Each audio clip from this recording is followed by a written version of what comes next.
Our next guest is Yusuf Fakiri. His brother, Soliman, had schizophrenia and was beaten to death in an Ontario jail. Soliman's family insists that Soliman shouldn't have been incarcerated in the first place.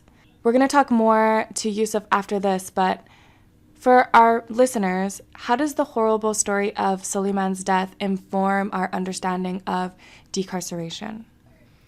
Well, certainly Soliman, Ashley Smith, countless other young people, men and women who are in the system and who have histories of past trauma, who have then developed mental health issues, whose mental health issues are exacerbated by the conditions under which they're held by the state, all underscore the fact that we should be investing those resources in community in ways to support people being in community, not putting them in prisons and certainly not putting them in segregation cells, and treating them in ways that allow the state to feel authorized to treat them in a punitive way.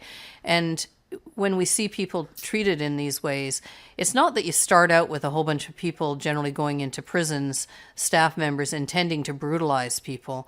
But when you have people with mental health issues, but you have staff who are trained to believe people are fully capable of making decisions about their behavior and don't think in terms of the need for trauma-informed approaches or therapeutic interventions. And even if they are trained in those areas, fundamentally, they're still in situations where they're guarding people. And so I can't tell you how many times I've had staff members, particularly therapists, particularly psychiatrists, even in institutions that are duly designated psychiatric hospitals and prisons, talk about the fact that in a prison setting, security always trumps therapy. And when you have that, and then you add on top of that people who are getting frustrated, who are underpaid, and individuals who aren't getting the support they need, then you end up seeing situations that very quickly escalate. And behavior, we saw it with Ashley Smith, her family, when they saw some of the videos of her behavior by the end of her life. They had never seen that kind of behavior. She didn't, to desire human contact. None of us, I think, or most of us, can't imagine wanting human contact so much that we would do something that would put our lives at risk rather than not have human contact. And that's what she was doing by the end of her life. I don't know. I didn't know Soliman. I don't know what else was happening for him. He may have been doing that his family wouldn't have recognized. From what I understand, neither does his family, because they were denied access to him, which is a whole other issue. So when we talk about this, there are provisions right now in the law that allow courts, allow corrections to not put people in prison in the first place, or to take them out of prison and put them into appropriate mental health facilities. And too few of those are used.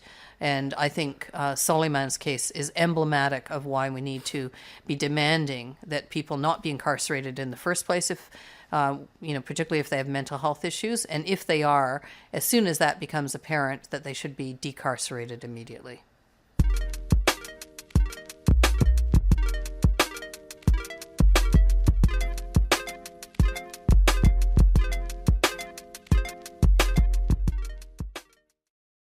Yusuf Fakiri is Soliman Fakiri's oldest brother and a co-founder of the Justice for Soli campaign.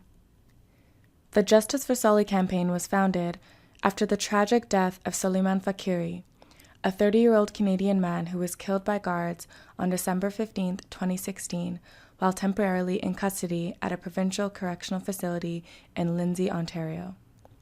Soliman's story was recently featured on The Fifth Estate.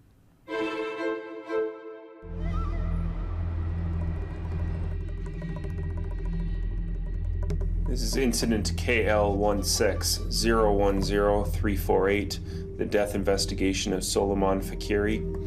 This is a video of Unit 8 segregation at the Central East Correctional Center in Lindsay. My family's been waiting for answers for the last year and a half. Why did my brother get killed under government care? Why did he have 50 bruises on his body? Why was both his hands and his legs tied? A few months ago, Yusuf Fakiri reached out to me about his 30-year-old brother who had died inside this Ontario jail under suspicious circumstances. I need the Fifth Estate to help us. I want to know what happened to my brother. Staff at the facility were aware of Soliman's mental illness, schizophrenia. The Justice for Solly campaign is demanding for transparency and accountability by calling for criminal charges to be laid against the guards who are responsible for Soliman's death.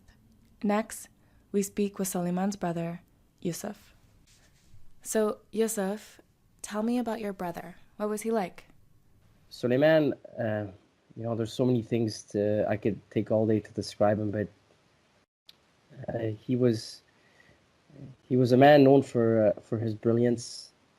He was for his kindness, his generosity, and he did certain things that has remained in our memory forever. That's left us, that's left that profound void. Like, for example, with respect to his intellect, he spoke 3 languages: Arabic, English, and Farsi. Prior to his illness, he was actually studying at the University of Waterloo's engineering program.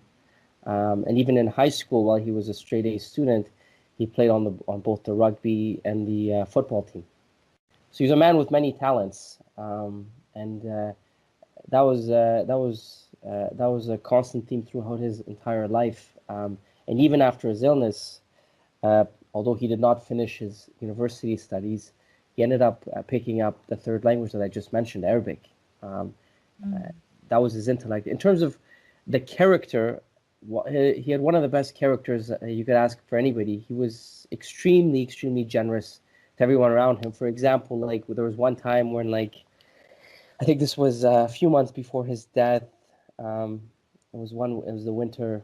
Sorry, a year before his death. It was winter, and I was about to go to work, and I couldn't find my toque, and he gave me his toque, and he gave me a kiss in the forehead. Small things like that. He had 2 nephews and nieces. A couple months before his death, actually, he bought them toys. He was loved by all of them.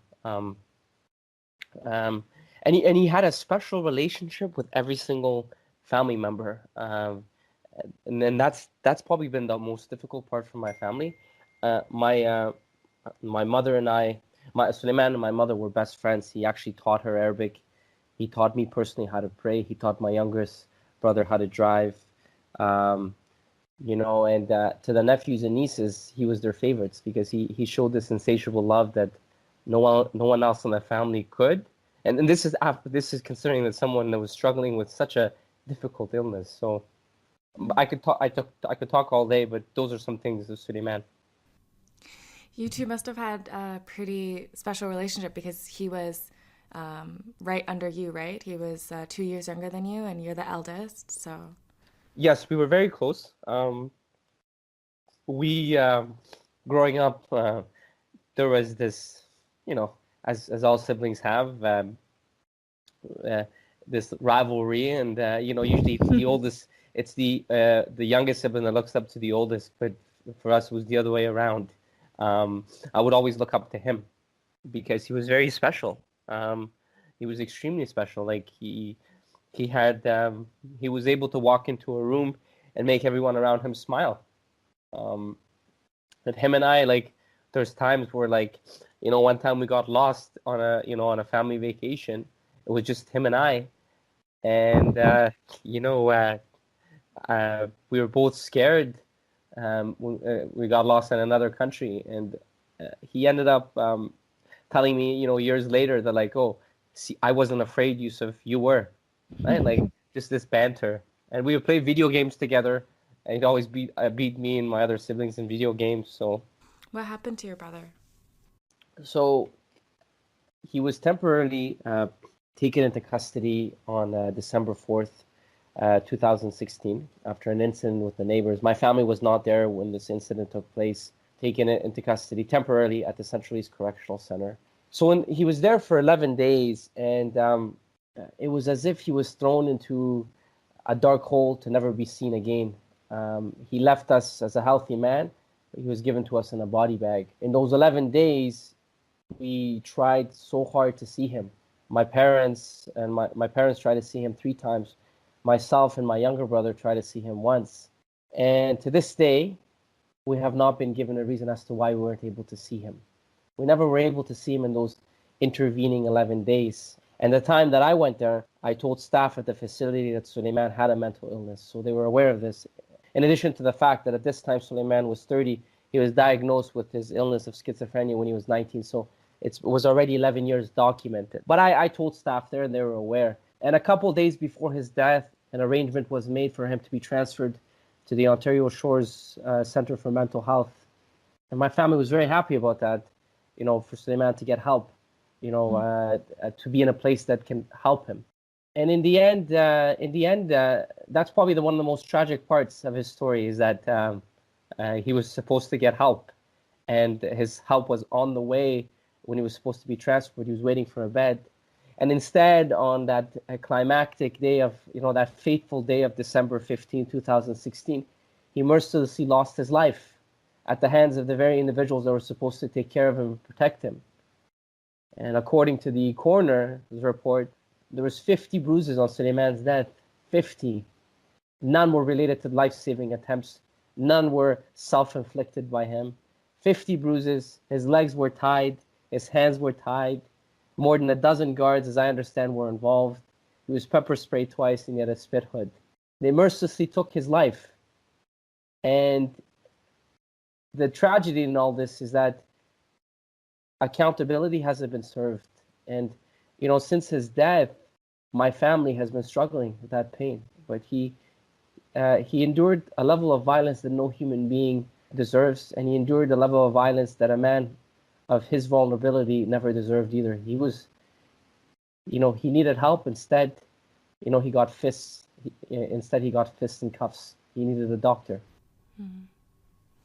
It must have been really hard to lose your brother. It still is, Vikash, because we don't have our closure. I remember that fateful day, that evening when 2 police officers, came to my family's home when they informed my father that my brother had died. We're still in pain. We're still struggling. But what has happened to my brother and what my family is enduring is not right. It is not right, and it's not fair what we're going through. My brother was killed under government care. He was at the custody of the state. And we still don't have our answers. We're still not given the most significant question that we've asked. Why was Suleiman killed?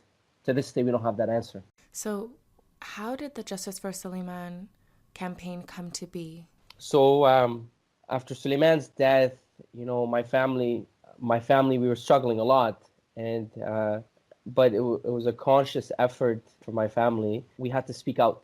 We had to speak out to make sure that another family does not go through what we've been going through. And there was a specific conversation with my mother who said, I want accountability for my son. And this was my mother in tears telling me this. She said, Yusuf, I need to know, we deserve to know what happened to our son. And so what I did was, after that conversation with other family members as well, myself and a couple of friends decided to start the Justice for Sully movement. Our mandate, our immediate mandate, is to call for to call for accountability and transparency on the individuals that took Suleiman's life. That's really important work. Your brother's story was actually recently featured on Fifth Estate. It's interesting because the prisoner who is in the cell beside Suleiman, who is in the segregation unit, he said he didn't think your brother should have been in prison in the first place. If it was so obvious to everyone else that Suleiman shouldn't have been in prison, you must wonder why it wasn't obvious to the correctional authorities. It's a very important question, and it's a very important statement that the fella stated. People with mental illness should not be in prison. People with mental illness should be in hospitals. People with mental illness should be around doctors, around individuals that have the appropriate tools to take care of them. And even when family members that are trying to help, people that are suffering mental illness, that was cut from Suleiman. One of the most important things, and the prison took that away from my family. My family was not able to see Suleiman in those 11 days. They took one of the most important aspects. They took the support. That's not very hard to understand. That's very, very straightforward. I think people in this country, in Canada, will agree with that.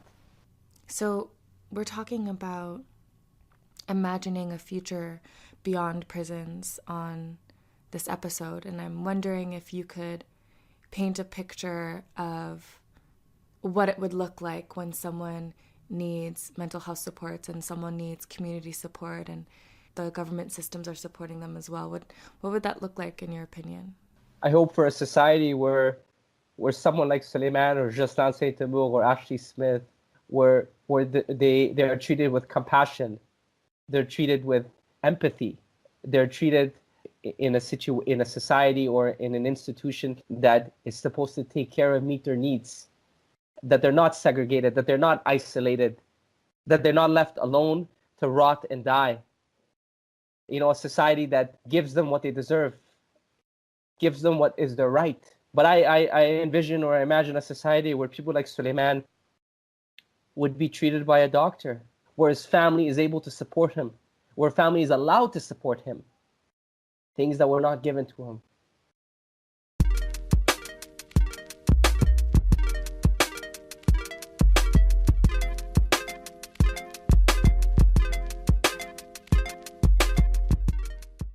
I hope, after hearing from Yusuf, you'll agree that it's time to imagine something better.